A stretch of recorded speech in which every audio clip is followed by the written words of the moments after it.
Voilà, deuxième partie de cette édition spéciale, le bassin Paul Vatine, toujours en direct du Havre. On a parlé des monocoques tout à l'heure et on rappelle le report du départ 14h15, 11e édition de la Jacques Vabre. Ce sera évidemment lundi. Parlons des multicoques, multi 50 dans quelques instants. Tiens, tout à l'heure, on ira à bord de Fenêtre à Cardinal avec Yann Eliès. Parlons des modes 70 et avec nous sur le plateau, Roland Jourdain et Jean-Pierre Dick. C'est un plaisir de vous avoir tous les deux parce que on devait avoir 90 marins, Roland, au départ de cette Jacques Vabre. Ils ne seront que 88. Vous allez rester à quai. Et pour ça, puisqu'on a vu évidemment à nombreuses reprises cette image, c'était il y a un peu plus de 3 semaines au large de Belle-Île à l'entraînement, Jean-Pierre Dick, votre chavirage à bord de Viarbach Paprec 3. Image impressionnante avec une chute, pour vous, Jean-Pierre, vertigineuse. 24 heures d'hôpital. La bonne nouvelle, c'est que vous êtes là aujourd'hui, que tout va bien, que votre santé est bonne, même s'il doit y avoir une frustration aujourd'hui incroyable de ne pas être au départ, lundi à 14h15 pour le prologue.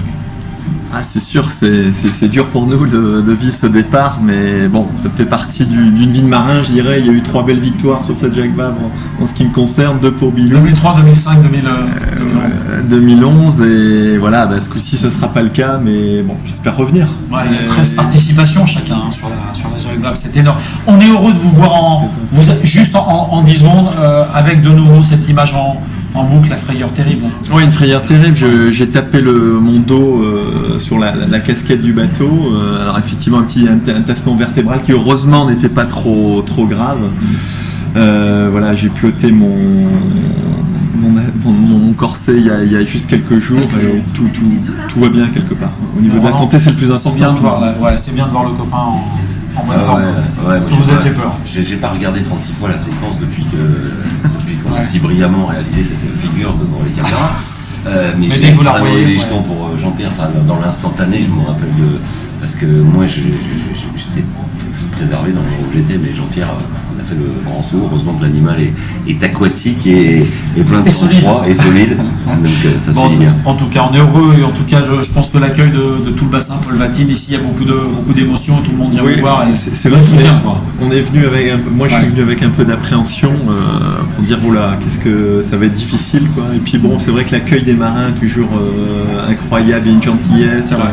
Un accueil, et puis bon, même des médias qui nous font vraiment une part belle, qui est sympa et qui fait chaud au cœur. Bon, ça fait bien. On est heureux de vous avoir avec nous. En 15 secondes, Roland, départ reporté lundi 14h15, on est dans la Manche, il y a les cailloux, les courants, et puis un gros coup de vent dans la nuit de dimanche à lundi, c'est logique, oui.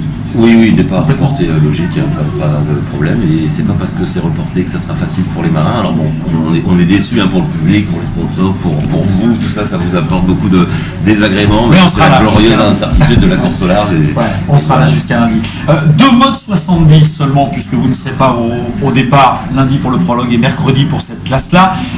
On se rappelle à l'époque des grands trimarans Orma, le dernier vainqueur dans la catégorie, c'était bien sûr Franck Camas avec Steve Ravussin, c'était en 2007, 2 donc au départ, et notamment Oman Air avec Hélène Koumou, ici à droite de l'image, avec 2 skippers qui prendront donc lundi le départ du prologue et un départ pour ces 2 bateaux-là mercredi.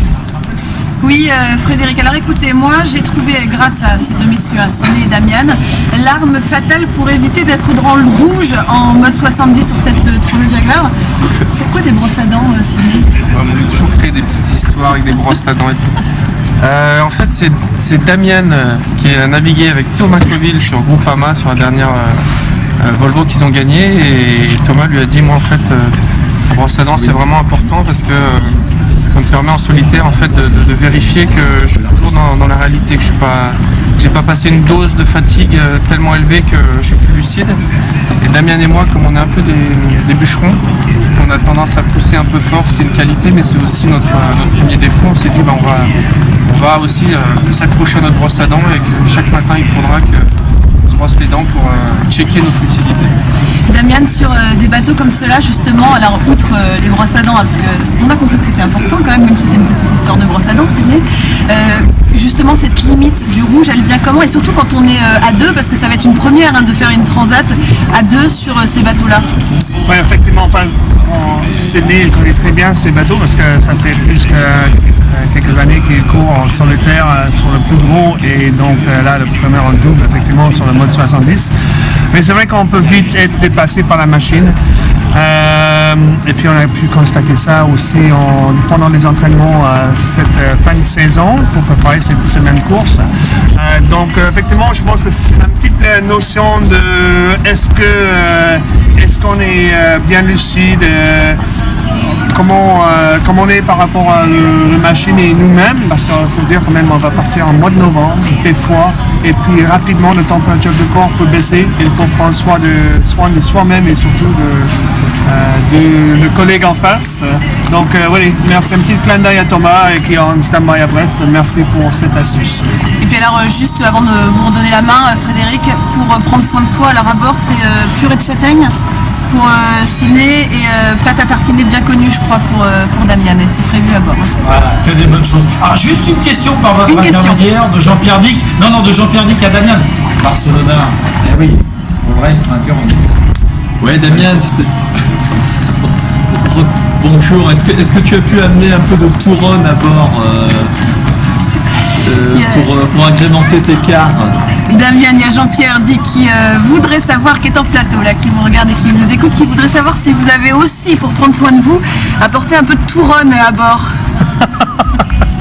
Non, mais en fait, pour faire un clin d'œil à un autre grand navigateur, Alain Gauthier, il a toujours dans sa cuisine un petit trou qui est un peu une espèce de 8 allongé un peu. Donc c'est pour le pot de Nutella. Donc on a bien un pot de Nutella à bord. Donc ça c'est bon. Mais en fait Jean-Pierre il parle effectivement de Barcelone World Race. On était parti avec un bon stock de Touronne. C'est vrai que j'ai un petit j'aime bien ça, le sucré, donc ça tombe bien le procédant. On voyait, on sait prendre soin de soi à bord de Man Air, il n'y a pas de problème. Donc merci avec vous, c'était sympa de faire le petit clin d'œil à Damien, victoire à Barcelona en 2007, la première du nom, puisque Jean-Pierre, Roland, il a quasiment tout gagné, ce qu'il a fait en double. Hein. Bah oui, c'est pour ça que je suis parti avec lui cette année, parce que moi je faisais ex-aequo, quoi. Je prenais pas de risque, quoi. Et ça, c'est pas de chance. Tiens, quelqu'un d'important dans le monde de la voile, parce qu'on parlait des conditions météo et de la vie à bord. Tiens, Virginie Valentini sur le ponton aux côtés du dock. Et oui, exactement, avec Jean-Yves Schriff, qui est donc le médecin sur cette Transat Jacques Vabre, médecin également sur le Vendée Globe ou encore la Solitaire du Figaro, la Route du Rhum aussi. Alors, c'était intéressant parce qu'on entendait Sydney et Damien qui parlaient justement de leurs repères pour savoir quand ils se mettaient dans le rouge, la brosse à dents. Vous leur donnez des conseils, vous, skippers, quels sont les repères que vous leur donnez justement? Alors, ça, il y a des règles. Hein. On sait par exemple qu'au bout de 16 heures sans sommeil, c'est valable pour tout le monde, on a une vigilance qui est égale à quelqu'un qui a 0,50 g d'alcool dans le sang. Donc, vous voyez que ça va très très vite. Donc, il y a des petites choses, par exemple, quand on commence à pu être bien en phase avec les manœuvres, quand parfois on a même des hallucinations. Alors quand on commence à des hallucinations, ça veut dire qu'on est dans un état de fatigue très important. Donc on essaie justement de leur montrer qu'il faut bien être à l'écoute de son corps en permanence pour justement repérer ces moments où on commence à être fatigué. Alors vous allez être en relation permanente avec eux, nuit et jour, ils vont pouvoir vous appeler en cas de problème. Vous avez l'habitude de gérer ce genre de course, mais le fait qu'il y ait des multicoques géants comme le sont les Mode 70, c'est forcément un stress supplémentaire pour vous? Alors oui, bien sûr, parce que ces bateaux vont très très vite et vous savez que maintenant on assiste à l'accidentologie automobile, simplement parce que vous avez des décélérations qui sont très violentes. Imaginez quand une voiture tape dans un obstacle à 50 km/h, et bien 50 km/h, ça fait 25 nœuds pour ces bateaux, c'est déjà une vitesse relativement raisonnable. Donc ça veut dire que les chocs peuvent être très très violents, et puis sur des bateaux on n'a ni airbag ni ceinture de sécurité, donc ça veut dire que le corps risque d'être projeté en avant et l'impact peut parfois entraîner des contusions internes, enfin des choses qui peuvent être vraiment très très ennuyeuses. Merci beaucoup d'avoir répondu à nos questions, puis on vous laisse vous reposer parce que ça va être assez intensif pour vous aussi cette transat. Merci. Voilà, merci Virginie, merci Jean-Yves également. On a parlé des modes 70 avec vous, Roland et Jean-Pierre. On va partir parce qu'il y a une classe importante également en multi, les multi 50, ils sont là depuis toujours quasiment. 6 équipages au programme notamment. Erwan Leroux sur fenêtre A Cardinal. À ses côtés, pendant cette Transat Jacques Vabre, Yann Eliès, Yann que l'on connaît bien, qui est aux côtés d'Hélène Couroul à l'intérieur. C'est ça ? Oui, messieurs, alors si vous êtes plutôt pas mal dans votre très beau studio, et moi je suis plutôt bien là à l'intérieur du Multi 50.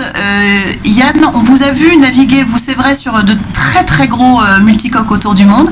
On vous a vu aussi beaucoup sur les monocoques. Ça a été comment cet apprentissage du Multi 50 ? Qu'est-ce que vous avez peut-être découvert sur ces bateaux qui, malgré votre grande expérience, vous n'aviez pas encore rencontré ? Une simplicité d'utilisation, c'est des bateaux qui n'ont pas d'artifice, pas de foil, pas de mât basculant, c'est des multicoques assez simples à utiliser, et donc un plaisir immédiat dès qu'on hisse les voiles, voilà, une simplicité d'utilisation que j'aspirais à retrouver. Alors on a vu qu'un le multicoque ça pardonne pas, il faut que les gens aient bien ça évidemment en tête. Quand on est à 2 sur un multicoque 50 pieds, c'est différent des modes 70, comment est-ce qu'on gère la bête ? Il y a toujours effectivement cette épée de Damoclès autour de notre tête qui est effectivement le chavirage, ça c'est vraiment la sortie de piste irrémédiable. Et puis sur ces multi 50 on a aussi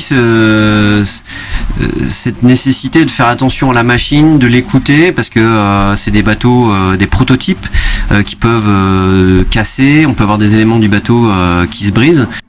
Donc il faut essayer de naviguer en bon marin et écouter sa machine. Ce qu'il n'y a pas forcément, je dirais, sur un mode 70 par exemple, parce que c'est des bateaux qui sont très fiables, qui n'ont jamais cassé, et là où on peut vraiment mettre la poignée dans le coin si on le veut, quoi. C'est raisonnable de traverser l'Atlantique et d'aller jusqu'à Itajaí, parce que c'est vraiment plus loin, il y a plus de 1000 milles par rapport aux autres éditions sur des multi 50. C'est une aventure et le pourcentage d'aventure passe plus à 50% d'aventure, 50% de compétition. Moi c'est ça qui me fait rêver aussi entre le Vendée Globe et cette Transat Jacques Vabre, c'est que y a un petit côté aventure, pionnier, aller jusqu'à Itajaí avec des petits multicoques de 50 pieds. Voilà, il y a pas que la compète, il y a aussi un aspect voyage et aventure qui est sympa à vivre. En tout cas, je ne sais pas si vous l'avez vu, mais moi je suis juste à côté de lui. Je peux vous dire qu'il a les yeux qui brillent et les yeux qui frisent. Le rêve, on va rentrer dedans dans pas longtemps. C'est parce qu'il est à côté de vous qu'il a les yeux qui brillent, Yann Eliès. Un vrai candidat dans la classe multi 50. Le mono 60 pieds, on y revient avec vous, puisque le Vendée Globe, vous en avez fait des tours du monde. François Damiens à bord d'Initiative Cœur avec Tanguy de la Motte. Un acteur à bord, sur une transat, pas mal. Ah bah oui, c'est la plus belle scène du monde, j'espère pour eux. Alors figurez-vous, Jean-Pierre, qu'on l'a retrouvé, François Damiens, parce que Virginie a eu le temps de remonter sur Initiative Cœur. Ils sont à l'intérieur du mono, Virginie. Alors François, on sait que ce sera quelque chose de tout à fait nouveau, de partir en course comme ça. Vous êtes quand même avant tout un acteur, un humoriste. Il y aura aussi ce plaisir d'aller partager cette aventure derrière une caméra. Oui, mais je pars pas dans cette idée-là en fait. Je suis pas trop Facebook et le but n'est pas de se mettre devant la caméra cachée, devant la caméra et dire qu'on prend un thé. Je veux dire, je pense que les gens ils n'ont pas grand-chose à faire. C'est plutôt ouais, enfin, je pense qu'il faut d'abord vivre les émotions et puis les ressortir, mais je compte pas filmer énormément non plus, quoi. Un peu quand ça se met, quoi, mais c'est pas le but premier, quoi. Alors l'idée ce sera quand même de vous faire avant tout plaisir. On sait que Tanguy aime bien déconner également. Dans votre association, est-ce que vous arrivez à garder votre sérieux? Est-ce qu'il y a beaucoup de moments aussi où vous lâchez un petit peu? Comme je vous disais, je pense que la première semaine ça va être un peu plus sérieux parce qu'il ne faudra pas faire les imbéciles. Sinon on risque de casser le bateau rapidement. Mais je pense qu'après une semaine on va commencer à être plus cool. On va retirer les couches, on va être en maillot et là ça va être plus sympa, quoi. Parce que le début va être assez difficile avec les cargos, on est quand même tout près de la côte avec tous les concurrents et tout, ça va être un peu chaud. Je pense que si on se met à rigoler au début, on risque de rigoler 3-4 jours puis ça va être fini, quoi. Vous dites toujours j'ai pas envie de mourir en mer. Il y a une petite appréhension quand même à partir. Non, j'ai pas envie de mourir tout court, quoi. Mais je pense que c'est pas le plus risqué ici, quoi. Je pense que parfois quand on pense aux voitures et qu'on n'est pas en retard et qu'on a 3-4 heures de route à faire, c'est plus dangereux, quoi. Voilà, bon, merci à tous les deux, on a été coupés, on va les laisser. Évidemment, en début de semaine, il nous disait, vous savez, François Cluzet, quand ma maman, je fais un tournage, elle est déjà stressée. Donc là, imaginez pendant 3 semaines ce qui va se passer. On lui souhaite bon vent avec Tanguy de la Motte sur Initiative Cœur pour une belle aventure. On vous retrouve tous les deux très vite. Jean-Pierre, revenez-nous vite, évidemment, pour de nouveaux projets. Un Vendée Globe dans 3 ans, on relancerait bien. Allez, un petit détail réglé, un petit sponsor à trouver, et hop, voilà. on y est, hein. Allez, le message est passé. Merci, en tout cas, c'était un plaisir d'être avec vous et avec nous ici depuis le Havre. On vous repasse la main.